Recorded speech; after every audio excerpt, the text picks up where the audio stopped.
Jesus nos chamou à liberdade, mas os que pagam impostos não são livres.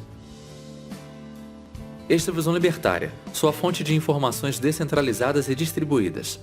Esse artigo foi sugerido e escrito por Marco Batalha, revisado por JJ Liber e narrado por Leafar.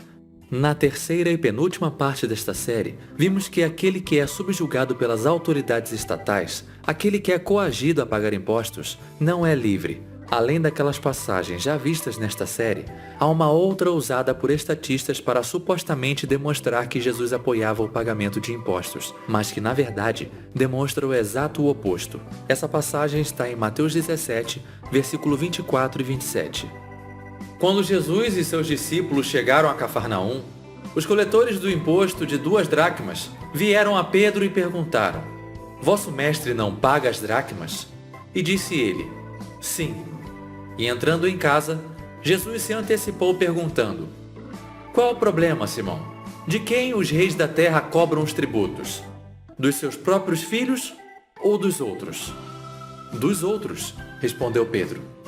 Disse-lhe então Jesus: "Logo estão livres os filhos, mas, para não escandalizá-los, vai ao mar, lança o anzol, tira o primeiro peixe que subir, e abrindo-lhe a boca, encontrarás uma moeda de 4 dracmas. Pegue-a e entregue a eles, para pagar o meu imposto e o seu." Está claro que a única razão pela qual Jesus pagou o tributo, e ainda assim por meios sobrenaturais, foi por razões estratégicas para evitar o confronto naquele momento. Ele deixa bem claro que aqueles que pagam impostos não são livres. Se os filhos dos reis mundanos são livres porque não pagam impostos, logo, quem paga não é livre. Isso implica que Jesus necessariamente é contra os impostos, já que uma das principais razões pelas quais Jesus veio à Terra foi para nos libertar, dando ênfase aqui principalmente na parte em que ele diz: "Para não escandalizá-los, vá ao mar, lance o anzol e tire o primeiro peixe que subir, e abrindo-lhe a boca, encontrarás uma moeda de 4 dracmas." Lembrando, pagamento de impostos com o objetivo de não escandalizar ou não criar um problema maior para o seu próprio indivíduo. Jesus diz com todas as letras que veio nos libertar. Dessa forma, podemos ler em Lucas capítulo 4, versículo 16 e 21 o seguinte: "E chegando a Nazaré, onde fora criado, entrou na sinagoga num dia de sábado, segundo o seu costume, e levantou-se para ler.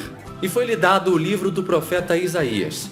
Abriu o livro e achou o lugar em que estava escrito: O Espírito do Senhor está sobre mim, porque Ele me ungiu para pregar as boas novas aos pobres. Ele me enviou para proclamar a liberdade aos presos e a recuperação da vista aos cegos, para libertar os oprimidos e proclamar o ano da graça do Senhor." Então ele fechou o livro, devolveu-o ao ministro e assentou-se. Na sinagoga, todos tinham os olhos fitos nele. Então ele disse: "Hoje se cumpriu a escritura que vocês acabaram de ouvir." Aí temos que o próprio Jesus disse que ele veio para proclamar a liberdade aos presos e para libertar os oprimidos. E ele também disse que aqueles que pagam impostos não são livres. Obviamente não só no sentido espiritual, mas a liberdade plena, a liberdade da alma, do corpo e do espírito. Nós, escravos do Estado, somos os presos. Os apóstolos originais entenderam que uma das principais razões pelas quais Jesus veio à Terra foi para nos chamar à liberdade. Assim, Tiago nos aconselha em sua carta: "Mas o homem que observa atentamente a lei perfeita, que traz a liberdade, e persevera na prática dessa lei, não esquecendo o que ouviu, mas praticando, será livre, será feliz naquilo que fizer. Falai e agi como quem vai ser julgado pela lei da liberdade." Da mesma forma, Pedro escreve: "Vivei como pessoas livres, mas não usai a liberdade como desculpa para fazer o mal. Vivam como verdadeiros servos de Deus." Assim como os apóstolos originais, Paulo escreve: "Fostes comprados pelo mais elevado preço. Não vos torneis escravos de homens. E, porque sois filhos, Deus enviou os vossos corações o Espírito de seu Filho. Assim, já não é mais escravo, mas filho. E se és filho, é também herdeiro de Deus por Cristo. Foi para a liberdade que Cristo nos libertou. Portanto, permaneceis firme e não vos deixais submeter novamente a um jugo de escravidão." E citando a regra áurea de novo, e dizendo que toda a lei se cumpre nela, Paulo escreve: "Porque vós, irmãos, fostes chamados à liberdade. Não useis então da liberdade para dar ocasião à carne, mas servi-vos uns aos outros pelo amor. Porque toda a lei se cumpre numa só palavra, que é: amarás ao teu próximo como a ti mesmo. Como exposto nessa série, demonstramos claramente que os governos mundanos estão firmemente sob o controle de Satanás. Ele é o senhor deste sistema de governo estatal, em que sociopatas sedentos por poder dominam nossa existência e se eximem de todos os padrões de decência que seria esperado de um estranho qualquer. Todavia, este sistema demoníaco de controle estatal não durará para sempre. A Bíblia é bem clara e explícita sobre o que o juízo final diz respeito. O anticristo virá para fortalecer os governos durante os últimos dias, criando pela primeira vez na história da humanidade um governo mundial, cuja existência será permitida por Deus apenas por um curto período. Esse governo mundial será o cúmulo da essência do que os estados representam. Será o governo mais diabólico que os estatistas criarão, controlando todos os aspectos de nossa existência e eliminando todos aqueles que não se submeterem, com genocídios em escala nunca antes vista. A segunda vinda de Cristo será o exato oposto disso. Ele virá para abolir e aniquilar todas as formas de governos coercitivos deste mundo, incluindo seus respectivos governantes. No Salmo de número 110, no verso 5 e 6, podemos ler: O Senhor está à tua direita. Ele esmagará reis no dia de sua ira. Julgará as nações, amontoando os mortos e executando seus líderes. E em Isaías, capítulo 24, verso 21 e 22 temos: Naquele dia, o Senhor castigará os poderes em cima nos céus e os reis embaixo na terra. Eles serão arrebanhados como prisioneiros em uma masmorra, encarcerados e castigados depois de muitos dias.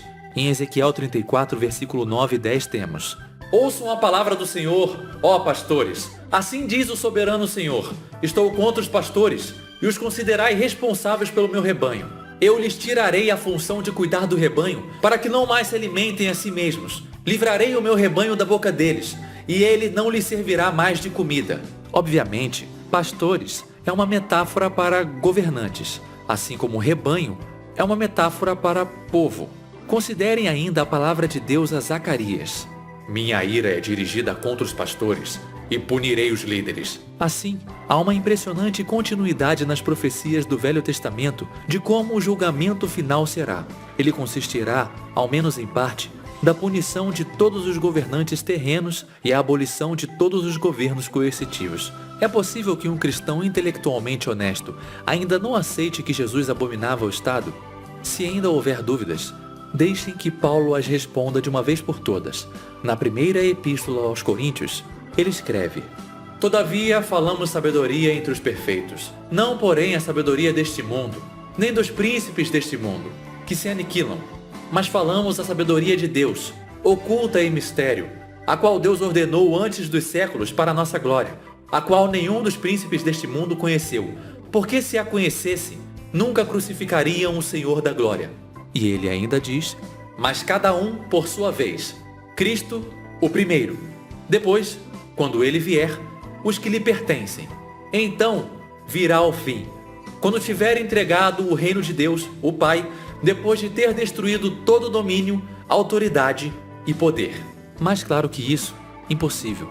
Os governos da terra não são de Deus, são de Satanás, e Jesus virá para destruí-los todos em seu último julgamento. Em Apocalipse 19, no versículo 19 e 21 temos: Eu vi a besta e os reis da terra e os seus exércitos reunidos para fazerem guerra àquele que estava assentado sobre o cavalo e ao seu exército. E a besta foi presa, e com ela o falso profeta, que diante dela fizeram os sinais, com o que enganou os que receberam o sinal da besta e adoraram a sua imagem. Estes dois foram lançados vivos no lago de fogo que arde com enxofre, e os demais foram mortos com a espada que saía da boca do que estava sentado sobre o cavalo, e todas as aves se fartaram das suas carnes. Nessa passagem, os ademais, que a última frase menciona, são os reis da terra e seus exércitos. E assim, aprendemos tanto no Velho quanto no Novo Testamento qual será o destino dos governantes mundanos durante o julgamento de Deus. E tudo isso demonstra de forma irrefutável a oposição de Deus a essa engrenagem satânica chamada Estado. O reino de Deus não se parecerá em nada com estes governos estatais. Ao contrário, será diametricamente oposto a qualquer governo coercitivo que tenha existido na Terra. Podemos dar a Deus nosso amor, e o amor não é algo que pode ser imposto. O amor verdadeiro é sempre voluntário, como escrito em Salmos 110, versículo 3. Teu povo será voluntário no dia do teu poder. O quão diferente é isso dos governos mundanos que temos hoje, não? Todos eles se mantendo graças ao roubo, à extorsão, à violência, a ameaças. E é sempre bom lembrar que desde o princípio, até mesmo na sociedade de Israel, não era da vontade de Deus que houvesse um rei carnal, um rei humano, liderando o povo.